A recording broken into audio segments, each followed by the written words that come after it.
Hi, my name is Joshua Del Toro, and today we're going to be talking about the advancements of Ford's trucks. In this presentation, I'm going to be showing all of the advancements Ford has made to the trucks in the time period of 1930 to 1960. We are going to talk about the advancements in technology as well as the look and design of the truck itself. While going through the history of the truck, we're also going to talk about the hardships that the company had to endure during these times. The Model AA was the first um, revamp after the old design of a Model TT during 1930. Ford created the Model AA truck after a previous Model TT was dropping in sales and was behind in performance. With the new advancement in technology, Ford created the Model AA.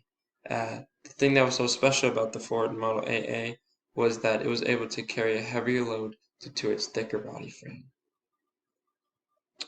Even though Ford was able to create a new truck for the working class, a lot of people weren't able to buy these trucks during the time era because of the Great Depression. Um, Ford was already struggling to keep their company alive, and while things were already downhill, they were competing with a very well-known car company that we know today as Chevrolet, which was trying to push Ford out of the competition. In 1940, Ford created the half-ton model truck.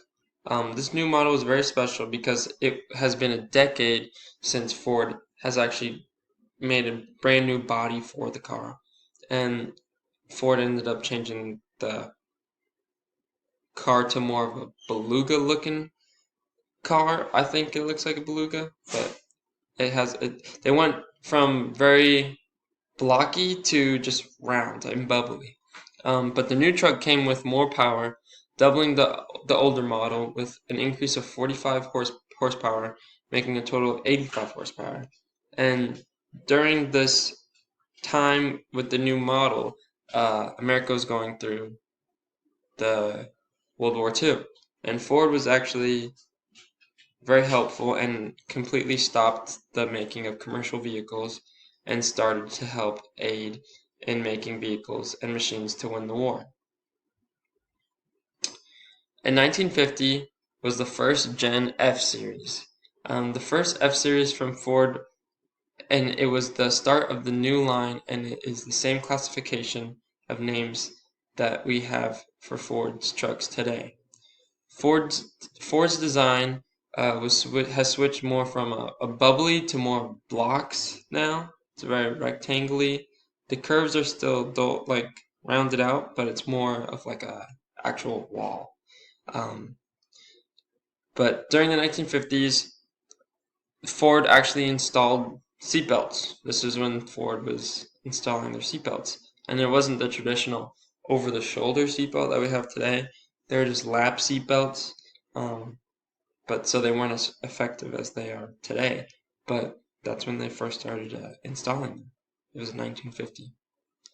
Um, so in 1961 was the fourth Gen F series. It was the first unibody design on one of the Ford's trucks. This made the car look more appealing and made the car have a smoother drive. It made it more aerodynamic. But the change in the body made the car look great, but it wasn't as good as it was with heavier loads, making it less popular with heavy-duty users. So it made the car look better and handle better, but now it wasn't very helpful in carrying these big loads for like construction and stuff like that.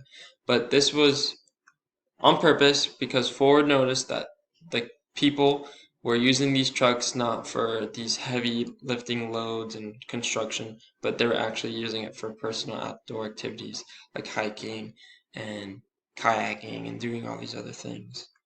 Um, so during this time period, Ford was able to stay on top of the people's demands with producing and coming up with new and great and reliable trucks.